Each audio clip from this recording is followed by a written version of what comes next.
Welcome to another edition of Frankly Green Bay, brought to you by Kathy Kolbick of Waterstone Mortgage. Today it's part 2 of Joe Verdegan.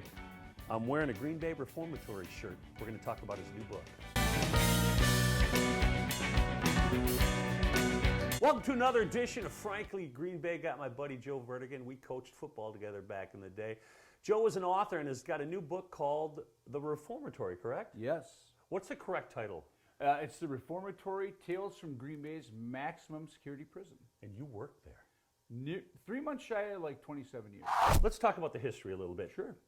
Built by the inmates and Yes. run by the inmates. Tell me about how it started.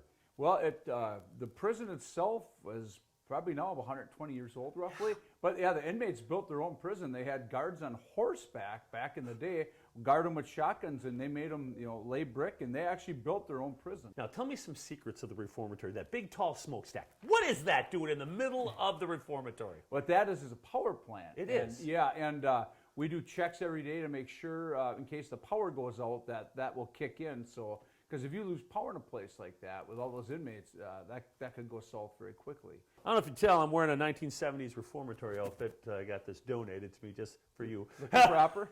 Looking proper. Any stories you can share with us out of the book? Well, I tell you, one of them, I was there that day, 1997. We had 2 inmates escape. They made a rope out of dental floss. They were out for about 45 seconds to a minute, and in the book, get this, Frank, I actually have done an interview. One of the guys has been out for 11 years. He's doing really well, and he gave me one hell of an interview. He told me all the details, how he planned it, all the behind-the-scenes things that went into it that have never been revealed before, and that's going to be in the book. It was, from the cons, kind of like the, Escape from Alcatraz kind of thing. And so, when you were there, how many wardens were there that you worked through? I think I worked for either 6 or 7. The first one was Jim Murphy, God rest his soul. He was an ex-Marine, a local guy from Green Bay East, and he worked his way right up the ranks, and he commanded the respect of not only staff but the inmates as well. He would walk right in the middle of the chow hall. When the inmates took over the kitchen in 1991, Murphy basically told Madison, this is my prison, I don't need your authority, I'm going to take my kitchen back. And he did with his staff with a lot of tear gas. And they said when they sprayed 150 inmates with the tear gas, they opened the gate like this much. It was like the start of the Boston Marathon. And 150 rats trying to squirt through a hole. So this book comes out when and how can they get it? It'll come out probably in December of 2020 before Christmas. We'll start pre-orders probably early to mid-November.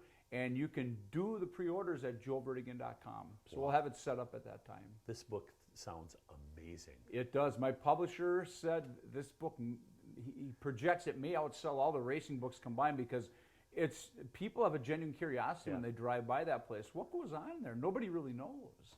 And I've got a unique perspective having worked there for all these years. It's a lot of stories from my coworkers. Like I've been doing interviews with my old retired captains and lieutenants and sergeants. And some who still work there too.